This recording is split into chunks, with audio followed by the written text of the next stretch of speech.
வாக்கு எண்ணிக்கை திடீர் ரத்து. எந்த பட்டனை அழுத்தினாலும் பாஜகவிற்கு விழும் ஓட்டுகள். தேர்தல் ஆணையம் திடீர் நடவடிக்கை. கடும் அதிர்ச்சியில் மோடி.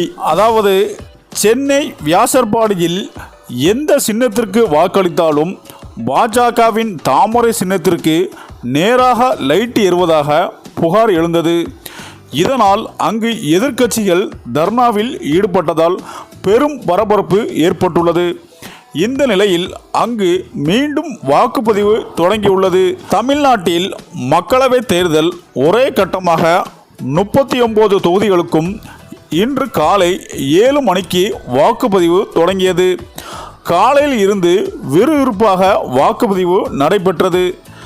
அரசியல் தலைவர்கள், சினிமா பிரபலங்கள், பொதுமக்கள் என பல்வேறு தரப்பினர் வாக்குப்பதிவு தொடங்குவதற்கு முன்னதாகவே வரிசையில் காத்து வாக்களித்தனர். சில இடங்களில் மின்னணு வாக்குப்பதிவு இயந்திரத்தில் கோளாறு உள்ளிட்ட பிரச்சனைகள் சிறிய அளவில் இருந்தாலும் பெரும்பாலும் வாக்குப்பதிவு தடைபடாமல் நடந்தது. இந்த நிலையில் வடசென்னை மக்களவை தொகுதிக்கு உட்பட்ட வியாசர்பாடியில் புதிய பிரச்சனை எழுந்துள்ளது. வியாசர்பாடியில் MK நகர் பகுதியில் மாநகராட்சி பள்ளியில் 150வது வாக்குச்சாவடியில் எந்த சின்னத்துக்கும் நேராக உள்ள பட்டனை அழுத்தினாலும் தாமரை சின்னத்திற்கு லைட் எறிவதாக புகார் எழுந்தது. இதையடுத்து அதிமுக, திமுக பூத் முகவர்கள் தர்ணாவில் ஈடுபட்டனர். ஆனால் வாக்காளர்கள் சிலர் தாங்கள் வேறு சின்னத்துக்கு வாக்களித்தாலும் நேராக தாமரை சின்னத்துக்கு லைட் எறிவதாக கூறியதை அடுத்து அதிமுக, திமுக உள்ளிட்ட கட்சிகள் வாக்கு முகவர்களை பரிசீலிக்கும்படி வாக்குவாதத்தில் ஈடுபட்டனர்.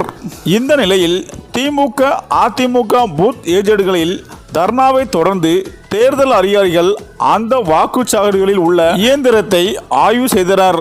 அதிகாரிகளின் ஆய்வுக்கு பின் அப்படி எதுவும் தவறு நடக்கவில்லை என உறுதி செய்தனர். தொடர்ந்து 150வது எண் வாக்குச்சாவடியில் மீண்டும் வாக்குப்பதிவு தொடங்கியுள்ளது.